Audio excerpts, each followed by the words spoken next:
Hey guys, welcome back to another edition of the Detour Live. We thought, why not do a bit of an Olympics recap because we're a week into it, and there's a lot to talk about. And I'm joined as always by four-time national road champion Scotty. No, I've stopped that already. Mate, I'm cooked as well, and I haven't really done much. Four-time national road champ John Trevorrow, and Olympic gold medalist and Olympic commentator Scotty McGrory, OAM. Don't forget that, folks. It's a monster day today, Scooter, because obviously there's been some carnage at the BMX. How are you holding up? Look, I've had to crack a cold one, fellas. I really needed a drink after today. So commentating the BMX, obviously Anthony Dean missed the semi-finals, so the Australian for the men's competition. So we're disappointed with that. He had a crash in the quarterfinals yesterday, hurt his foot, and that's why he wasn't able to come back in the second and third run of the quarterfinals to make his way into the semi. So we're disappointed with that. Okay, but we still had Lauren Reynolds and Saya Sakakibara in the women's race, and we've seen so much of the publicity that Seven have put out around Saya and her brother Kai. They did a lot of promotion before he had his accident in February last year. So they were already on board with this Japanese-Australian, brother and sister combination that were both going to the Olympic Games. And honestly, Japan has as close a bond to them as we do in Australia, because all of their first 6-7 years of school was in Japan. They had to learn English better when they came back to Australia because their Japanese was better than their English. The town hall where their grandmother lives and where her mum was from, they had life-size cardboard cutouts of them in the town hall. So they were looking forward to it. Of course, then Kai had his crash, and he's still going to be recovering from that. He'll never race again. And then, we get into the semi-finals. Like the defending champion in the men's competition, Connor Fields from America, we still actually don't have an update on him. He crashed really badly in the final run of the semi-finals, straight on the stretcher, straight into the ambulance into hospital, which is never a good sign when they're desperate to get someone to the hospital as quick as possible. So fingers crossed that he is okay. And then we get through the second semi-final of the men. Okay, yep, right, bam, first semi-final, women, 2 Australians, and Saya crashes out and didn't move when she hit the track. She didn't move. I've been communicating a lot with her dad, Martin. He's based in Sydney, while his wife, Yuki, and Kai have been in Tokyo. Kai is going to be the part of the torch parade for the Paralympics. So they're over there. He's on his own in Sydney. And I sent him a message just before the semi-final started. He responded to that. We're talking about different things. And then Saya crashed and didn't move on the track. And it's one thing to know the story and watch it unfold, but to be a part of the commentary, you're commentating it, looking at it, also connected now to the family. I've had FaceTime conversations with the family, with Kai and with Yuki in Japan. So certainly a lot more attached to them now as a family and the story and what they've gone through. And to see that you just take it on board. It's crushing. For me as a commentator who has only just got to know these people, and they are a lovely family. And then she was okay in the end, but the interview after the race when she was crying and saying how she felt like she's let everybody down, you can only feel for her. It's heart-crushing stuff, and that's elite sport. She hasn't let anyone down, of course. She's only 21. She's got 3 years to the next Olympics. She'll be one of the favourites to chase the medals there as well. But she was riding for Kai. She was in that race not just to try and ride for herself. She was hopeful of making her big brother proud, who will never race again. And it's hard not to get emotional. Does it make it harder? Part is I was just going to say they both were going to qualify. If they didn't come together. But I was just going to say, because the American girl that crashed with her is married to Sam Willoughby. Sam Willoughby, who had the terrible crash and is a paraplegic from a crash. And that was so. He went to the Rio. He was the silver medalist from the London Olympics. Went to Rio, didn't get a medal. He was disappointed in that, and then just in a freak training accident, he was only actually warming up on a track that he'd ridden hundreds of times, and just flipped it over a jump. He was manualing over one of the jumps and flipped it, landed on his head, broke his neck, and he's wheelchair bound. So there's that heartbreak already, and Elise was probably the favourite, actually. She's been the rider on form, the current world champion. So they're dealing with the issue that she's now missing out on the final as well. So there's the Aussie connection with Sam, what he's been through. Elise, she crashes out as well. Saya in that accident. And honestly, if both of them just rode through to the finish, they would have been first and second. They both would have qualified to go into the final. And, they had that coming together, and they both went down and crashed out of the Olympic Games. So many things going on today. Everyone's emotionally drained in at Channel 7 as well, because you can imagine, I guess people don't understand the amount of time and effort and money, et cetera, that goes into the broadcast. People are so invested within the Channel 7 broadcast team. The host, Joanna Griggs, knows virtually every single athlete. She's studied them, rehearsed. She knows everything about them all. And she's a former athlete herself. So she really buys in to each of these athletes and the journey that they're on. She was in tears after she came off hosting the shift when the BMX finished. She was in tears. And, of course, then that just puts everybody else in tears. And everyone's been an emotional wreck in at Channel 7 today just because we've been on board following, the Sakakibara family.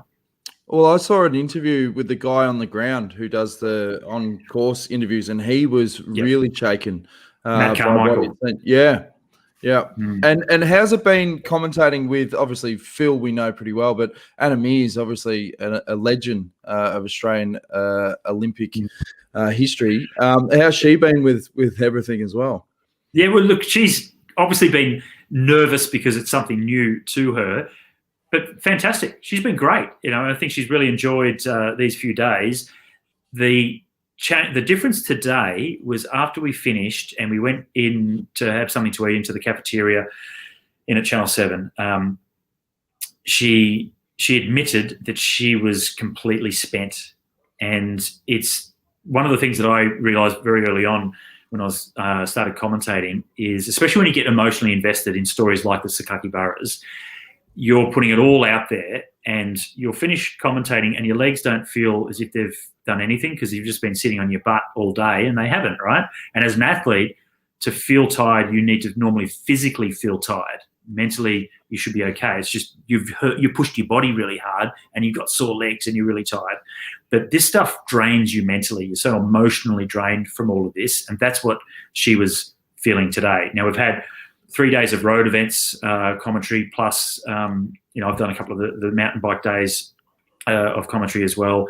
And now we're into the BMX. So for Anna, was that 5 days of commentary. She's tired anyway from all of the research and the effort that goes into it. Throw in the emotional twists and the highs and lows that we've had over the last couple of days at BMX. And she's looking for the next couple of days of rest because BMX freestyle starts tomorrow. So neither of us are on that one, and we'll be back for the track. And I tell you what, we both need the next 2 days just to come back down to reality and get ourselves all sorted for the track. John, just before we do, I've noticed a big shift, it feels like, for this coverage. Obviously, with the lockdown, so many more people are watching it, but there seems like there's a big ploy to involve the families of these athletes. We're seeing a lot with the swimming. You said, you've been in contact with the BMX side of things, but even with the canoeing, having Fox's old man commentating as well. Has this been a big shift in the way they cover sports to really dig a bit deeper into the family and that journey leading up to the Olympics? Look, I know from my perspective, I'll always reach out, in these sorts of roles, because it's not just like the World Championships, et cetera. You're also with the Olympic Games, it's next level stuff, okay? And you're reaching a different audience. It's not just hardcore cycling fans. So you really also want to educate the wider audience as to who these people are. And that's also a push from the broadcasters, whether it's been, Channel 9 in 2012, Channel 7 now, and I've worked with, Foxtel, also Channel 10 on Commonwealth Games coverages. They really want to know about who it is that's under that helmet, who's behind that visor, all those sunglasses. Tell us a story about them. What are they thinking? Where are they from? What are the challenges they've had to overcome? Whereas when you do a World Championships or a National Championships, often the audience are hardcore cycling fans. They just want to know how they're going to win the race and who does win the race. This is bigger. This is different. So you have to investigate, learn a bit more about all the competitors, their backgrounds. So I'll always reach out to coaching staff, family members, and try and gather as much information. Make sure the pronunciations of their names are correct, where have they come from, all of those sort of little extra bits of insight, so that we can then hopefully pass that on to the audience. And that's just so much more engaging for an audience. If you've learned a little bit more about their background and who they really are, then they get more buy-in. It's empowering for an audience. The crowd connection, so the family connection that they've been having, we saw it at the BMX today, the riders coming up to the screen, cameras at homes. That is obviously because of the pandemic and people haven't been allowed to travel. I think the Sakaki-Burras have been incredibly inclusive and open, considering Kai and his injuries from last year. It's still so very fresh. So it's amazing that they've allowed that kind of access. And I think that maybe it just seems more that it's happening more. But I know that, in past games, they certainly have reached out to family members. But I think they've just had to this time to have that crowd engagement.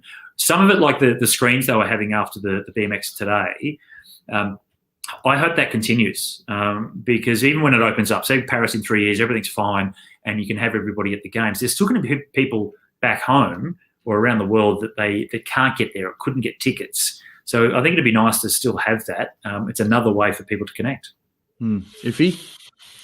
Yeah, well, I had a similar question, but I got to tell you, I think they're definitely showing more of the families because, as you mentioned, there are not many crowds there. But I have been watching a lot of the Olympics. I'm loving every second of it. But and it's been fantastic. And it's almost like you don't miss the crowd so much. It's been so well shot. They keep saying there's not many here, but it's been fantastic. But I've got to if I had a hat on, I'd take it off to you, Scotty. Just you personally, your commentary has been the next level. It's been absolutely brilliant. But thanks, Johnny. But the actual the teamwork between you and Anna and Phil has been world class. It's just been absolutely brilliant, and you really come over as a team. Not like with Dan and I, where we jump over top of each other all the time. Oh, haven't you changed your tune, John? Now you're good on you, Scotty. You used to treat this guy like crap. Yeah. Well, berate was the word we've used in the past. Stepped up. Look, I knew I'd get him there. Oh, yeah. you were training me for it. Thanks, Scotty. Hey, interestingly, and what people don't realise, and Anna's now she's learning really quickly about all of this, as well as how the behind the scenes, how it all really works, and how much people are invested in this. And we're only talking this afternoon about some of the other commentators and how good they are now that she's met them, seen how they work, the information that they deliver. And then when she sits down and listens to them now, she listens in a different way. She's hearing different information than what she would have previously had she not met that person and understood the amount of research and everything that went into it and what their background is. There's a lot that goes on behind the scenes to put these broadcasts together. And at something like the Olympics, you do have experts like us that come from these sports. And, I put as much into this as I did as an athlete. Obviously not the hours of training and blood, sweat and tears and all of that, but you're still invested. You still want to make sure you're presenting it in a way that is acceptable, that the athletes that are doing it and participating in it would be happy with the way that we have presented them. I feel there's a fair responsibility on us to make sure we do that. Now, from a team perspective, I think it's the right terminology, John, because Anna, Phil and I, we are a team, and our job is to present to the audience the best way we possibly can. And egos are completely out the door. We had for example, with the road races, because Phil is in London and separate from Anna and I, Channel 7 put it to me, look, would it be better if I do the, coming back from an ad break or throws to ad breaks and actually lead the coverage and just have Phil, so there's, no potential technical issues, just doing the normal call. And I sort of top and tail, all of the commentary, and said, look, you know what, Phil, that's what Phil does. That's what he's best at. Let's use Phil when we've got him for what he's really, really best at. And that is that voice coming back from an ad break, the segues into some bird that flies past, he'll know what breed it is. He's brilliant at that. And yeah, sure, there might be the occasional, stuff up and misname, miss country or whatever it might be, but we all make mistakes. Phil is just Mr. TV. He knows how it works. His voice is fantastic. So I said, no, I won't do that. Let's get Phil to do that stuff because that's what he's best at, and that's what will enhance the broadcast. Is it much like you were saying before the comparison being an athlete? If you do the prep and you do the research, therefore every day you go into commentary, you don't have those nerves because you've done all the prep? Yeah. And you still have the nerves. So we'll do more research, and Anna's found this out now as well. You do way more research than you could ever actually put into a broadcast. But what it does is it gives you the confidence that you do know enough about these athletes. You know enough about the course. You know enough about the conditions.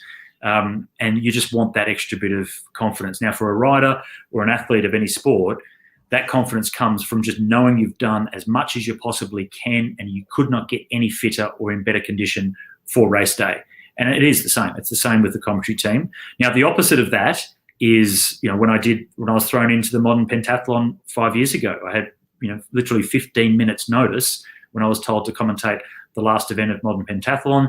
Chloe Esposito from Australia, apparently she was within a chance of a medal. I'd never heard of her. I didn't know what the final event of modern pentathlon was. I was absolutely shitting myself, thinking I was going to do a live broadcast to Australia on a Saturday morning around 10 a.m. I think it was. So everyone's going to tune in and watch this. I don't even know what the final event is. So it was trying to research as quickly as I possibly could. I had someone there beside me feeding me some information, and then you have to deliver it as if you know what you're talking about. And I had everything I said over that next sort of 45 minutes, I learnt during that 45 minutes. Absolutely brilliant, actually. It just confirmed to me what a bullshitter you are, because you bullshitted that very well. Yes, well done. One of the funniest things from that call, for me, when I think back about it, I needed a drink after that one, I tell you, believe me, as well, that night. But was because it was the final event, for those that don't know what the modern pentathlon is, and when Chloe Esposito went on to win gold, is the combined running and shooting. And I thought, well, hang on, I've spent a lot of time in Europe. I really enjoyed watching the biathlon in cross-country skiing and air rifle shooting throughout the winter on Eurosport. And I just appreciated the endurance aspect of that sport. Plus, then you've got to be completely still, get your heart rate down, and shoot accurately. And I thought, that's fascinating. So I used to watch a lot of it. And I thought, oh, yeah, well, that sounds like biathlon. I should be good at this. I know what that is, kind of thing.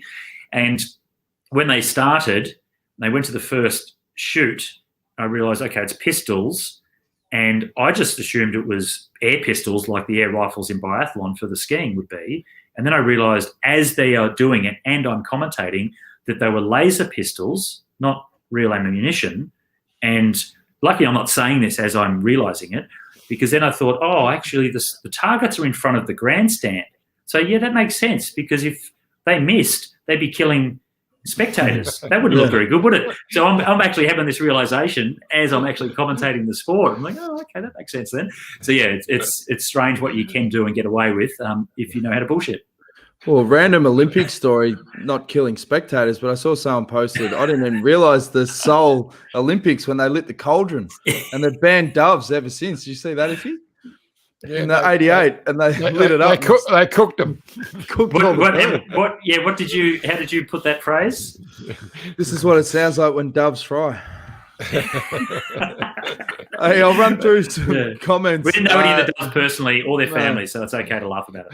Sandy Woolley says, a reminder that cycling is a dangerous sport. BMX in particular, thoughts with all injured. M. Gamboa says, hello from Mexico, gents. Thanks for tuning in, pal. Stuart McCulley says, Anna is certainly doing an amazing job. Ken Purdy wants to know, wonder what Scooter thinks of the new technology in track frames, especially the UK Hope frame.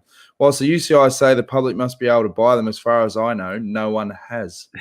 Yeah, that's been an ongoing thing since 2012. I think the bikes. No hope of buying one. Yeah. No hope of a hope. So the bikes in 2012, I think it was the first time they brought in that requirement that you had to be able to purchase them. So they said, yeah, no probs. They made the price, I think, on the Team Pursuit bikes for London for the British team, $150,000 each. So you'd need to buy at least 6, as long as you know what sizes of your Team Pursuit squad is. Do your maths. No one was buying them. And actually, I did hear that someone went online to actually try and see if they could make the purchase, and they couldn't actually get through to the pay page to actually buy them in the first place. So, yeah, I think that's still a bit of a loophole in that proceeding. I think they look really weird, but I imagine they are going to be incredibly fast. So we'll see. Now, the technology for this year is the same as what it was going to be. No one's been allowed to come up with anything else in the last 12 months since the games were postponed. So what we know about from, 18 months ago is the same now. Apparently, if it's all correct, the actual most expensive bike on the track is actually the Malaysian team. They've got, so Azizul Awang for the Kieran, his bike is apparently more expensive to purchase, if you can, than what the British bikes are. Ooh, that'll add to the commentary, Scooter. Annette Miller says, hi, Scott. Did you know your commentary was not on the streaming service 7+? It was Rochelle Gilmore when they cut away from the Channel 7 broadcast in the middle of the women's race. Now, a few people have mentioned this. Why is it different commentary on the app as opposed to the broadcast? Okay, sure. Look, I did know that. And it's been interesting because we've had, like during the road races, we've had, mine and Phil and also Anna's friends that are road cyclists have messaged us about that. And then when I did the mountain bike with Paul van der Ploeg, Vandy was inundated with people saying, hey, I thought you were doing the mountain biking. So we had it from that angle. And then today it was the BMXers saying, hang on, I thought you guys, but so yeah, and it'll be the same on the track. Anyone that tunes into the track, will, well, hang on, why aren't you guys doing this? So look, the way the digital platforms work, which is great that you can watch whatever sport you want, at any time of the day. What it is, though, is that, say, Network 7 have purchased from OBS, which is the Olympic Broadcast Services, which is the production company that the IOC get involved for the Olympic Games. They purchased their package from them to be able to go onto the digital platform. Now, it's the OBS that employ the commentators, which they call the host broadcasters, host commentators. They are the ones that are on that platform. Now, we have all of the commentary teams in here have asked to be put onto that app platform, but it's not a simple thing. It's not the whole thing comes out of Japan as is with that commentary. So it would cost a lot more money for them to actually have us on it. They certainly are considering it because the messages have been fairly overwhelming across all of the different sports. And look, for us as commentators, it's somewhat frustrating as well because, look, we want to do the long form. We want to be there for the long haul and commentate the whole way through. The one challenge would also be that if we're on, say, the main channel and if they go to an ad break or if they're going to go to a channel change or just then go onto the digital platform, they're telling us that. The producers are telling them that in our ears. So we need to then pause for a while before they can cue us back in. So if we were on the app, you'd have these little sort of between 5 to 30 second moments of no commentary whatsoever while we go in and out of channel changes and ad breaks and things like that, which is doable. I've certainly done that before. It's not a big issue. And I think for a lot of people, maybe 30 seconds without having to listen to me, they'd probably enjoy it. Hey, guys, let's have a quick ad break and then we're going to go back and talk about some of the road events because there's a bit to unpack there. And Iffy, we've added in a little message from the Amy Gill Foundation. We're going to be doing a bit more work with those guys over the next couple of months at least. And they've got some great awareness campaigns going on at the moment. So we've added in a little video message from those guys as well as a bike exchange. Street, it's about consideration and mutual respect. Roads are much the same. However you get around, walk, ride or drive, if we share our roads, we can all be safer. When you're driving, it's nice to be friendly, but make sure there's enough personal space between you and people on bikes, because a metre matters. Stacks of people ride bikes. Just as you expect to see other vehicles on the road, expect to see people riding bikes too. Bike riders also need to be aware of traffic lights, magpies, prams, potholes, pedestrians, Google vans. Look, just be aware. Come rain, hail, shine, sleet or snow, no matter what the conditions, drive safely wherever you go. Opening your car door without looking can cause serious injuries to bike riders. Always check your side mirrors and look over your shoulder for people riding bikes. Don't open your door unless you're sure there's no one coming. Let people know where you're going, so check your blind spots and indicate early, and always use your hands when changing lanes and turning. Most road rules are for everyone. Stop at red lights and always give right of way at intersections. But some rules are just for riding bikes, like wearing a helmet when you're out on your wheels, because it might just save your life. You also need bike lights and bright clothes, because sometimes it's hard to see and be seen by other road users without them. You don't need to look like a disco on wheels, just a light on the front and one on the back. Something else that's important on a bike: brakes. Take it from me, it's not good if they don't work. None of us like to imagine the worst, but just in case, carry some ID when you ride your bike. Riding a bike can be hard work. We don't all have legs of steel, so eat, drink and rest when you need to. So there it is, consideration and mutual respect. It doesn't take much. After all, it's a two-way street.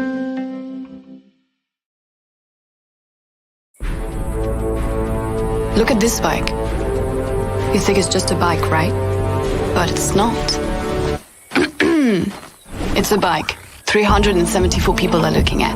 This guy, this girl, them, all looking at it. People from here, there, and wherever this is. People that are looking for a bike. Or just a piece of it. Amateurs, semi-amateurs, and pro-amateurs.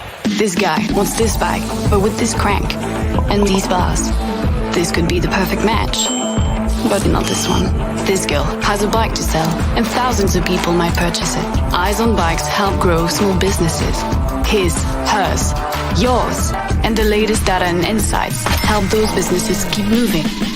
We are the world's #1 bike marketplace, with over 500,000 products and 900 brands, where buyers and sellers are brought together in a place where a bike is never just a bike. Bike Exchange, where the world buys, sells, learns, and rides. Thanks again to our great mates at Bike Exchange, and some good messages there from the Amy Gillett Foundation. Iffy, I'm sure you tick all those boxes when you're out on the road with the Dad's Army in Geelong. Yes, well, I've been showing them how to ride a bike, and on Tuesday I showed them how to fall off without hurting yourself as well. Yeah, what happened there? A little bit of mud on the concrete. Right, look, we're doing 0 k an hour. Turned the corner, cut one of the guys off, and then down I went. They all stayed upright. I fell off. Yeah. I want to kick things off with talking about the road races. Now, before the start of the women's events, I was talking up, obviously, Annemiek van Vleuten and the story, how much the games would mean to her. And Scooter, that has to be one of the best stories of the Olympics so far, the fact that she was able to get the gold in the time trial. We know what happened with the road race where she thought she won, but does that story really stand out for you so far?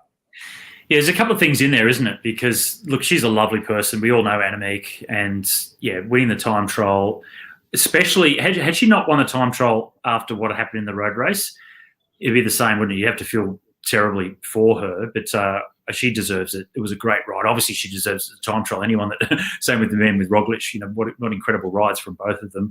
But coming back from, 5 years ago and that terrible crash that took her out of a dead set gold medal in Rio. So it's great that she's come away with the gold. When she crossed the line in the road race, obviously we're calling it, and we know exactly what's happening with time gaps and stuff. It's all there. We can see it. We've got the camera angles and everything. But when Annemiek came across the line, she went. It was a wide shot on the finish line, and she went right across to the right-hand side of the road, left-hand side of the screen for us, and then threw her arms up. But they didn't focus on her for too long. It was kind of like just the last minute she threw her arms up. And I remember saying, look, she's really celebrated winning silver. And as I'm saying it, I'm thinking, did she think she won that? Because we were still trying to work it out ourselves, because we knew, of course she knew that there was someone up the road. No, she didn't, and then you see that first shot of her afterwards when she comes to her coach where she's really celebrating as if she's won gold. And then eventually someone has to tell her that, no, there was someone up the road. Didn't you do your maths?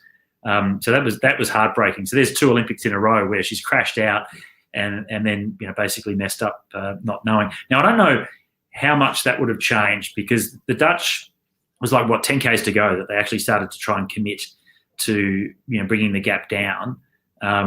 Basically there was some pretty big stuff, monumental stuff ups by the Dutch, and no race radios, small teams. I think there's something really to be said that you're limiting the number of starters by having only a couple of teams with 4 riders, then a couple with 3 and a couple with 2.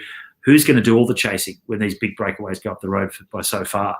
I think they need to think about maybe that. You don't let them get 10 minutes up the road. Maybe that would have been a little bit of an. I told you the break was going to win. I just stuffed up. I meant for the women's race. Yeah.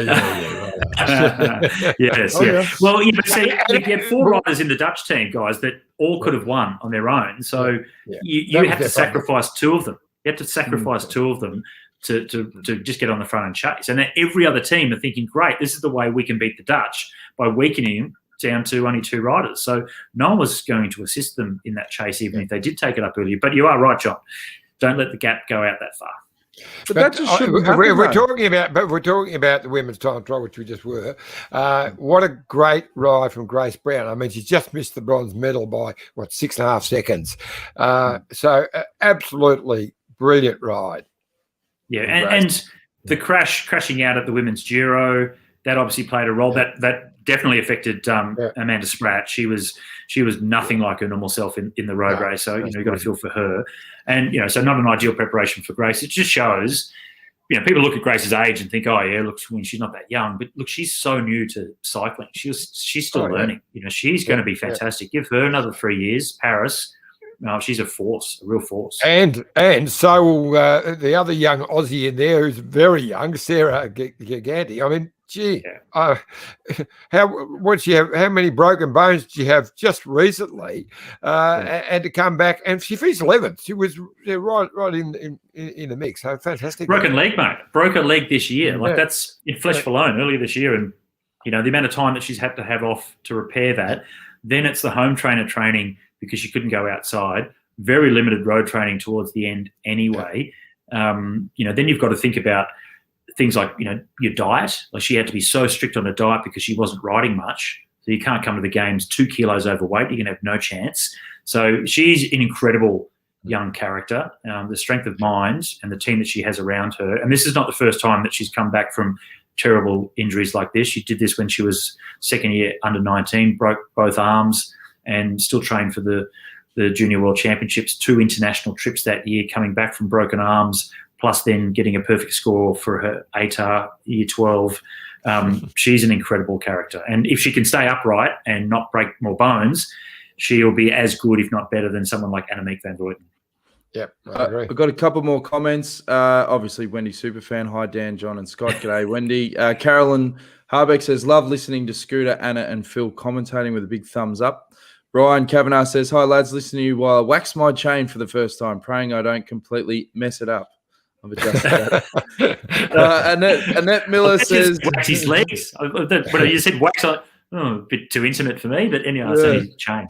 This is a good point. Annette Miller, she says, as a showcase for road racing, should the men's road race be shorter, so it's ridden more aggressively from the beginning? When the peloton sat up and rode the first 50K like a social ride, it was not a good look. What do you think, Scooter? Look, I love a social ride. So if you're in that peloton, it would have been nice to catch up with guys you haven't seen for a little while.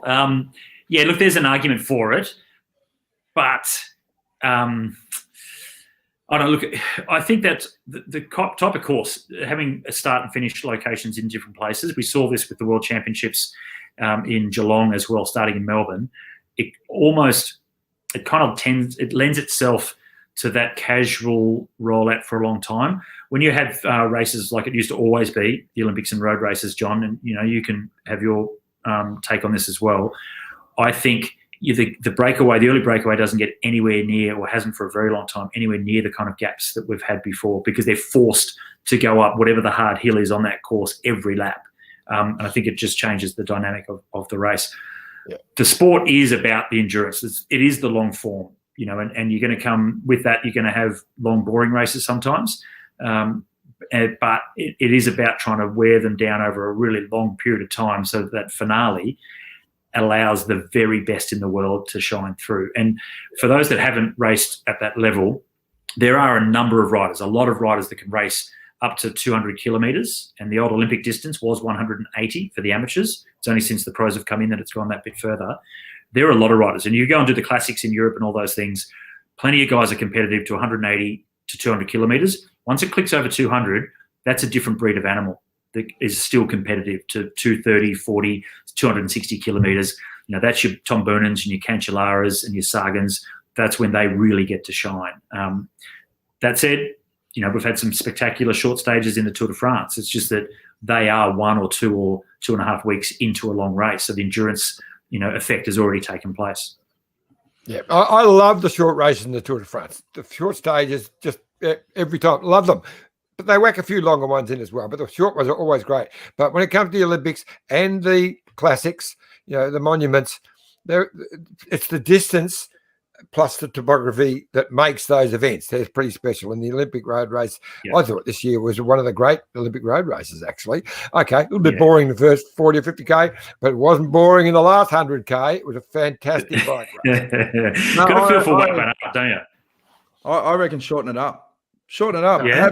Throw a blanket over it. Have 20 guys that could potentially win because it is shorter and it is more on from the gun. It's entertainment, fellas. As you say, Dan, you're not really interested in cycling anyway, so no one's going to listen to what you have to say about it. You never let that right.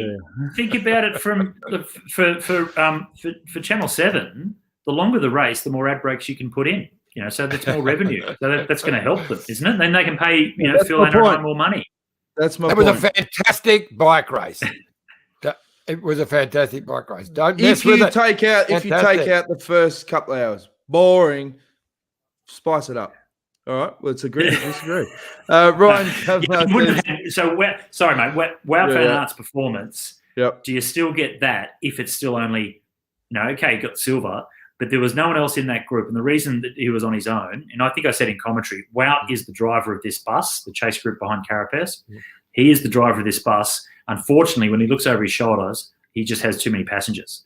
Now, part of that reason was they were all on their hands.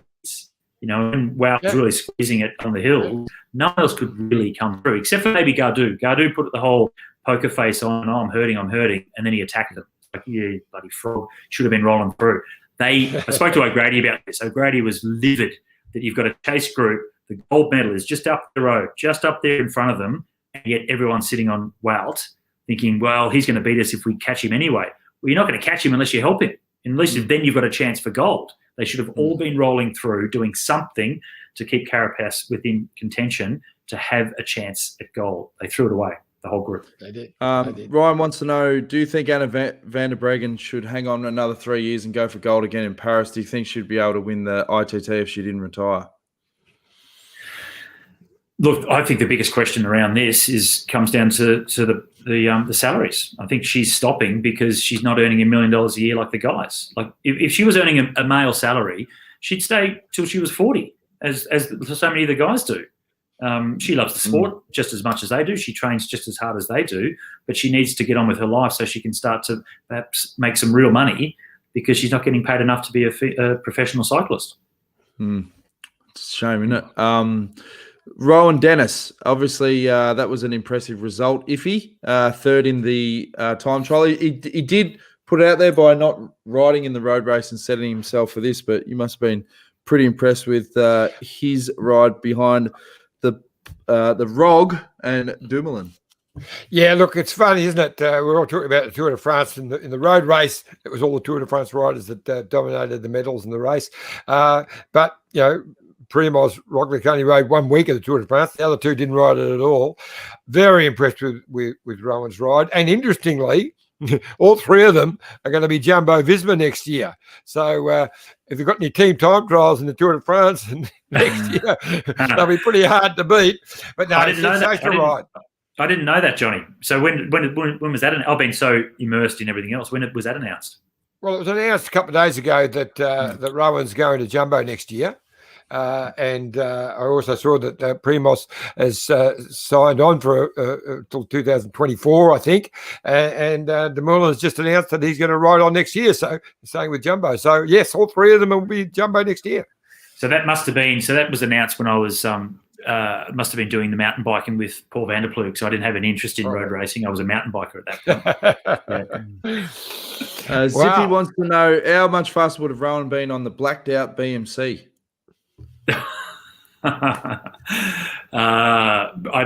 Who knows? All this stuff. I think he was pretty happy with his bike. Look, he was only, what was he, 1.5 seconds from the silver medal. And then Stefan Kung was only 4/100ths behind Rowan for the bronze medal. So it was bloody close. I think Gunnar was only 2 seconds back in fifth. So it was a really close race for that silver and bronze medals, but daylight to Roglic, who pulled out one of the great time trials of all time. Tore himself inside out, and we know that because we saw that in the images, of just everything from inside Roglic coming out as well, just hanging off his chin and off his out of his mouth. It's disgusting. Great ride. You've got to be happy for him, eh? How happy? Look, we want obviously Rowan to win, but for Primoz, second at the Tour last year, and that whole time trial, we call about the meltdown. He still ran fifth in the bloody stage, so it was a pretty good ride. And then crashing out of the Tour this year. So, you've got to be happy for a guy that has put in so much to come away with the gold medal. Yeah. Not sure about his team kit, though. That Slovenian team shirt looks a bit cheap. You know?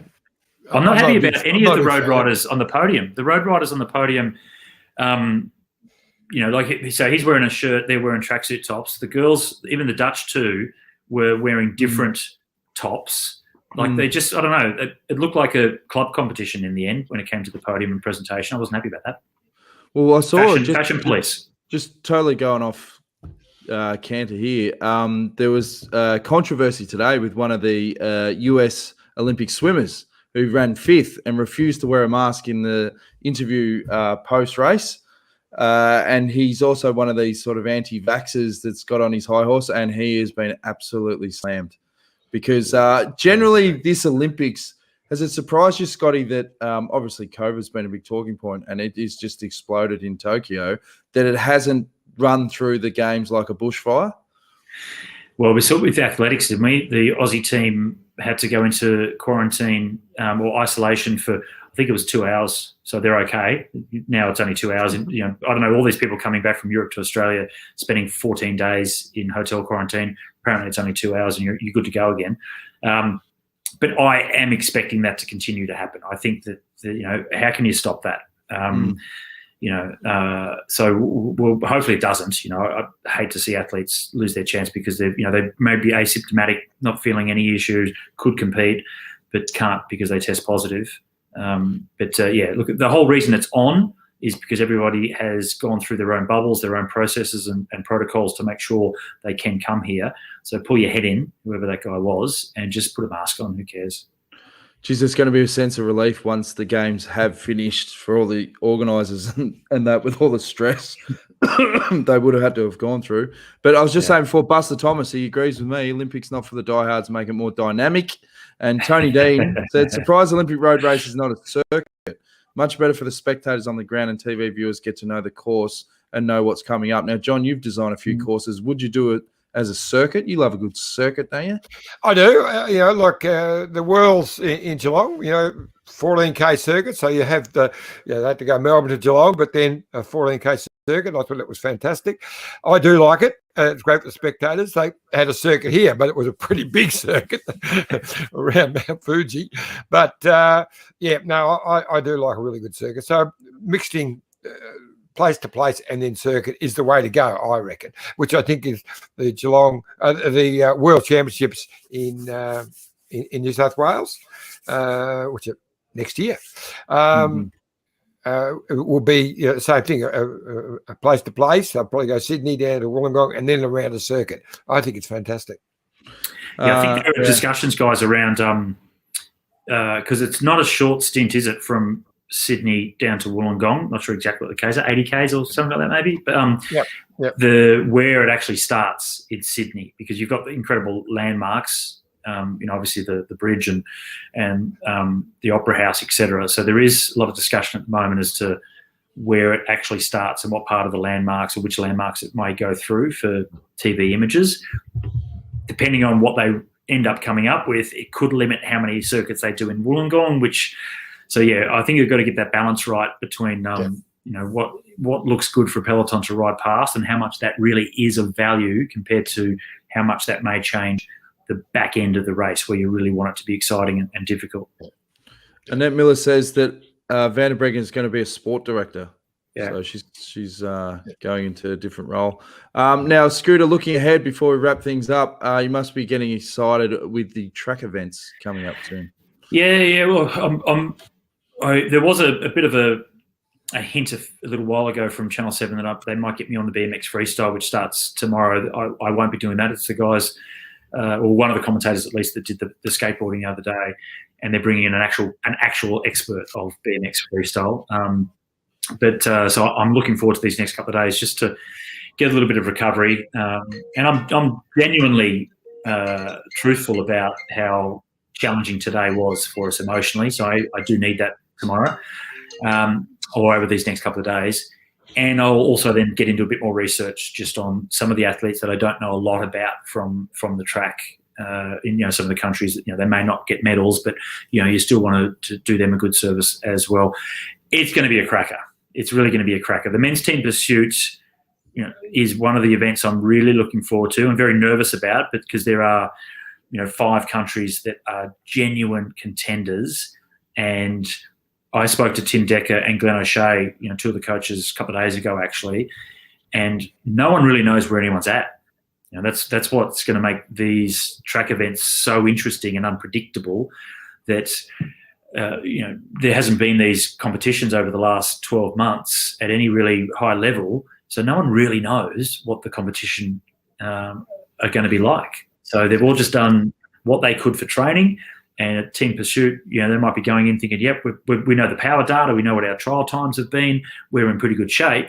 But is that going to be 3 seconds behind, a team that, that you haven't raced against for 3 years or 2 years? So this is going to be really interesting to see how it goes. And then when you get to the events like the sprint, men's sprint, Matthew Glazer and these guys, that's a discipline, and the Kirans as well. It's a massive advantage to do lots of that, so that, you've got the tactics and the skills and your opposition much better. Same, everybody's just been training. So they'll all be fast and they'll all be powerful, but will they have the racing instinct that you'd normally have at this level of competition? So it's going to be intriguing. I think there'll be a lot of, or some real upsets, because guys just don't have that race freshness. Ooh, it's going to be intriguing. It's going to be fantastic. Well, normally the team pursuit was between the Poms and the Aussies, and then the Danes come onto the scene. So a third team. Now, as you mentioned, the Italians are in there. So there are 5 or even 6 teams are really with a chance for that gold medal, which is just amazing. Well, with the Italians, so obviously the Danes hold the world record now. Now, that was done last year at the World Championships, which was the Olympic year. So every Olympics, every 4 years, the world record comes down 3 or 4 seconds. If you go through it historically, for at least sort of the last 20 or 30 years, roughly 3 to 4 seconds every time is how much the world record comes down. That came down last year, which was to be an Olympic year. So their preparation was on target to be super quick. They've now had to stretch that another 12 months. So how has that worked? They're not going to go another 3 or 4 seconds. But no, they cooked. Or maybe they could. Yeah, exactly. So we don't know. The Italians have Filippo Ganna. Now, Ganna, I'm pretty sure I said this in commentary, my question over him, he's a brilliant time trialer, obviously, but my question was, you can't just go off the Tour of Italy and then prepare for time trial for the Olympics and then have 1 week of training for the team pursuit. Right? He's going to be a key figure in the Italian team for that. So he's had to spend the last 2 months preparing for the team pursuit, short form, big power, and it was a hilly time trial course. It had to affect him. So that was my question. maybe I was accurate with that, I'm not sure, but he didn't win it. He didn't get a medal, right? So, but has he got incredible form for the team pursuit? I think at the last World Championships he rode for them, it's a 16-lap race. He did, I think, 7 laps of the team pursuit for Italy. That's how strong he is. That's how vital he is. Yeah. Now, if he's this next level superhuman, he might drag the Italians, into a gold medal. Then you throw the Kiwis in. They've got Jordan Kirby from Brisbane, an Aussie, that missed the Aussie team. So he then went and started riding for New Zealand. So we could have an Aussie riding for New Zealand beating us for a medal. And the Swiss have seemingly come from nowhere. So they're in the mix as well. It's going to be great. Team pursuit's going to be a cracker. Is it a problem when you do have someone as strong as Garner that you can actually cook the guys behind you if you can't regulate, your efforts? Somewhat. He just needs to. Well, they also need to judge when they use him within the team. So typically, all of the teams now, instead of it being the way it used to be, was 1 lap on the front, each swing up, go to the back, and that over 16 laps ends up being 4 times on the front for each rider. They've completely changed that. So it's almost at a situation now where each rider will do 2 turns a pace. So they've extended that out to at least a lap and a half to a minimum of a lap and a half each to 2 laps each on the front, which has also helped in terms of how long you get rest on the back. And every time you swing up at the front, you lose 0.1 of a second in overall time. So the more times you change, the slower your time, because you start stepping back every time you do that. So that's another way that the teams have gotten faster.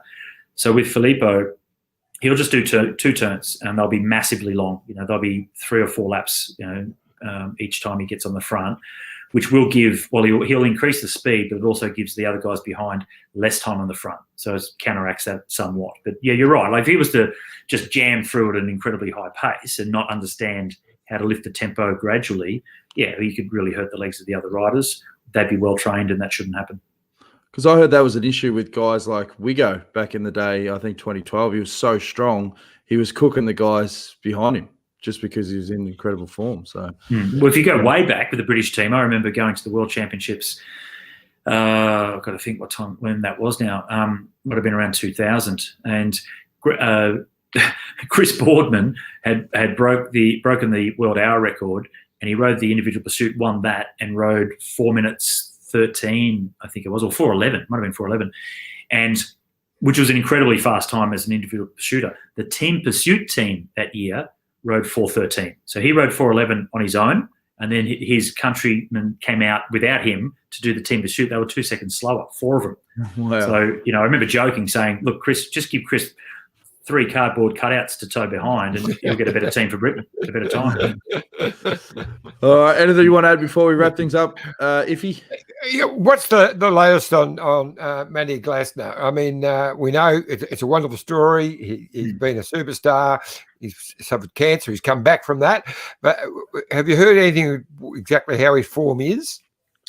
Yeah, well, my understanding, and look, my co-commentator happens to be the partner of the track sprint coach, so we're getting some pretty good intel through Anna Mears, which is great. So that's also something that the audience can really enjoy when we get into the sprint commentary, because Nick Flyger is the coach, it's Anna's partner, so we're going to get absolute incredible insight that most other sports won't have. Look, he's in good form. All the sprinters, the team sprints, a couple of years ago, they weren't even considering the team sprint as a focus, and they thought the individual sprint and Kieran was more important because we didn't have a solid team and we weren't even racing for top 4. That's changed. Like we've got Matthew Richardson and Nathan Hart, and Richo is equal to Matty Glazer now in outright speed, and he's a fair bit younger. So he's really on the up and up. He does have a little bit of a back injury at the moment. So that's our concern now. So we should be top 4 in the team sprint if everything goes to standard. And Matt, the question mark around Matt is he's a guy that needs racing. Like for that instinct, that racing nous and instinct, he's better off having lots of races. Yep, he's putting out lots of power. Yes, he can go fast in a time trial, but he just has to get it right, And the opposite of that is someone like Jason Kenny, who's coming back to, perhaps become the greatest British cyclist of all time at the Olympic Games and win more gold medals. So, and he's just an incredible racer. he sort of comes from nowhere and seemingly is just able to get around people in races. And, one thing. Oh, sorry, mate. I was going to ask about the. Yep. Go for it, mate. I was just going to throw in another goof. I was going to say, one thing I hope is if the Aussies do win gold on the track, that Anna's partner can celebrate like the swim coach, because that clip has gone viral from the games. That was fantastic. Did you see? I put it up on my Insta story. When I saw it, I thought, you know what? That needs to be slow motion and with a bit of Shaggy, Mr. Lover Lover, over the top of it. And he was just slow-mo up against the fence, Mr. Lover Lover. That was Laurie Lawrence all over again, wasn't it? It was so much like it. Needed it. I was just going to ask about what about Thorby's comment? Did you guys hear that when he commentated? So they showed that clip and then they panned away from it and Thorpe said, I don't know how the fence felt about that. The funniest was the security lady, and she was just like, she was hilarious. You're not meant to go through here, and it's like, just let this guy go, man. A herd of wild horses ain't going to stop him from shaking that fence down. What were we going to say, John? Something serious? No, just the Madison. We've got Geelong's own Lee Howard has come in. He's replaced Cam. So tell me how you think they're going to perform. The man from Warren Ponds. So Lee he was a reserve to rider. It was going to be Cameron Meyer.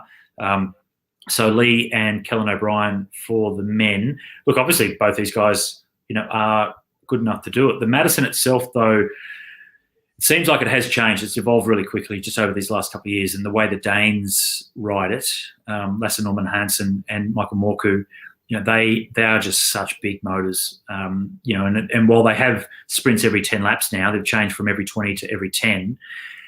It's seemingly that they don't matter. They're not sprinting anymore. They are just hitting out and going as hard as they possibly can for 50K, and by chance picking up points all the way around. They're just so strong.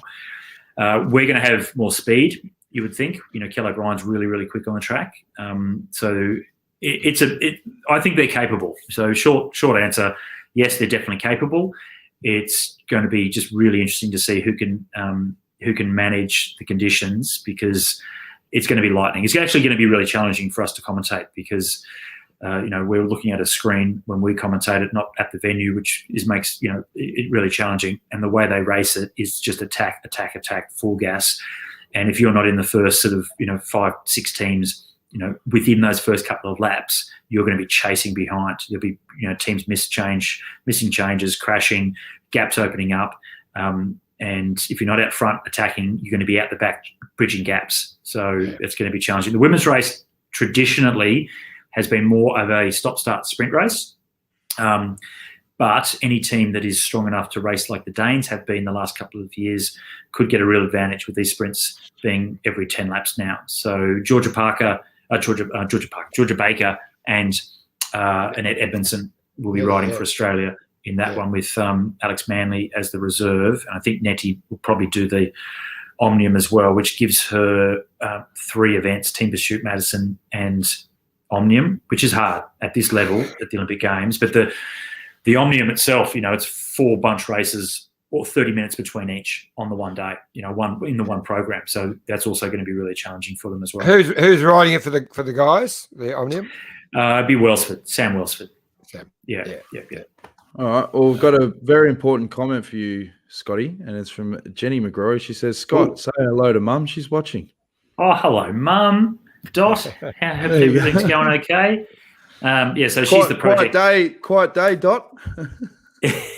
Well, Mum is, I'll call her, I'll give her a new title. She's the project manager at Jenny's house build at Nerang, up near the velodrome where I grew up racing on, actually. So, they've moved from Drysdale in Victoria. And as you guys know, that, Geelong, Drysdale, the rest of Victoria at this time of year is really not a good place to be. It's so bloody cold, as I'm finding out right now. So they're up there in the sunshine now, back on the Gold Coast where I grew up. Yeah, but at least we can beat Delta twice, mate. Go Victoria. Yeah. On that note, I thought she was just just a little bit of housekeeping, Daniel. Yes. I thought because we were going to announce today that from the person who raised the most money has put that prize back into the pool, and so Bike Exchange are now going to donate $500 direct to Kaleka, which is really nice. So thank you, Bike Exchange. That's sensational. And also, if you've got the little logo there for the wonderful Maldives prizes coming up, we're going to make a little announcement about that, are we? I thought we were waiting to work out what we were doing with that. Okay. I thought that was end of season party. Isn't that the breakup party at the end of the year? Well, it's the Miller Resorts in the Maldives, and I thought we were going to wait until we have a link because we're trying to work out how to best activate and raise as much money as we can for the Kaleka Foundation. Next show, we'll have it all sorted out for next show. So what you can do is just go to the Miller Resorts Maldives and just check out the resort. Just at least do that, and then you're going to see what this prize is going to be like. This is a water villa, so thanks to Jason Cruz and the team there at Miller. But we'll announce that on the next episode. And when is the next episode, John, and who will be on it? Well, the next episode is tomorrow. At 4:30, Australian Eastern Standard Time. Again, yes. And Ben O'Connor. We've finally got him. That's a big one. It's a big one. Yeah. So tune in tomorrow. And look, he's been on holidays. He's been in a small French village with no internet. And we've been trying to get him, but it hasn't worked. And he was even offered to come on today, but they said, no, we've got Scott McGrory on today. So we gave him the flick. But you left the part out. Scott McGrory, OAM. Thank you. OAM. Exactly. Has he sobered up yet? Has Ben sobered up? I don't think so.